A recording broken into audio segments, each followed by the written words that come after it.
Alors personnellement, avec mon épouse, je suis engagé dans le partage depuis 15 ans, où je parraine un enfant en Inde et puis maintenant au Cambodge.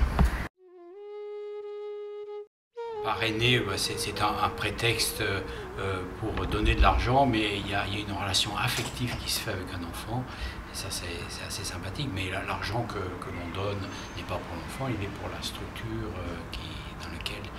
la structure partenaire de partage dans laquelle il vit. Valarazou. Et il a grandi, mais on a commencé, il avait 6 ans, maintenant il doit en avoir 13 ou 14.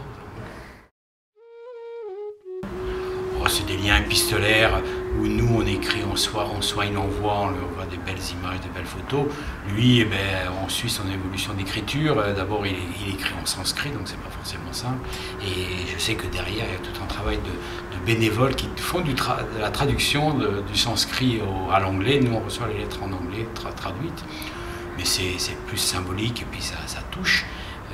Mais c'est l'engagement auprès d'une structure qui est derrière. Et le fait qu'il aille à l'école, on en est fier, quelque part.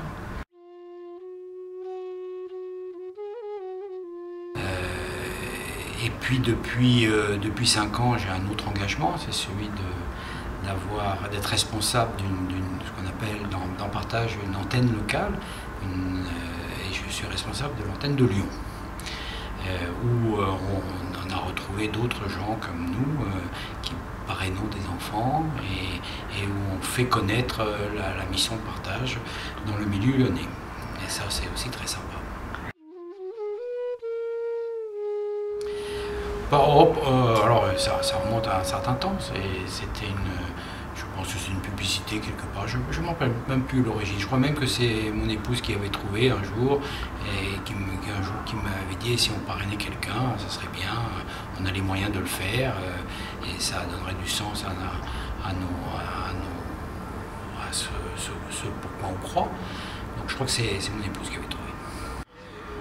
Oui, même si elle est un peu virtuelle, parce qu'il n'y a qu'un échange épistolaire, mais on y pense souvent, parce que d'abord il faut écrire, tous les 2 mois on a à écrire, on a à lui raconter ce que c'est que la France, on a à raconter comment se passe la vie à Lyon, donc c'est un partage, et puis un partage aussi de ce qu'on vit, mais aussi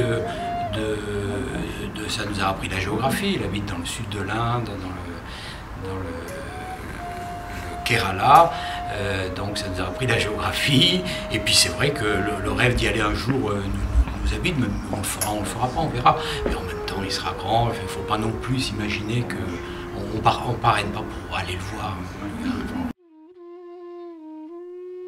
Et puis l'association locale, le partenaire local nous envoie un rapport annuel sur l'évolution politique, l'évolution économique et les projets de la classe.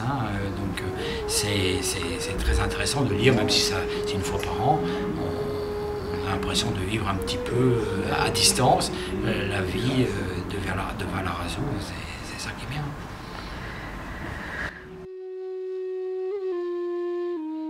Alors tous ceux qui adorent les enfants, tous ceux qui considèrent que la pédagogie c'est quelque chose d'important, oui,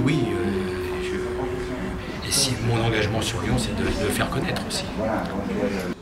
Merci.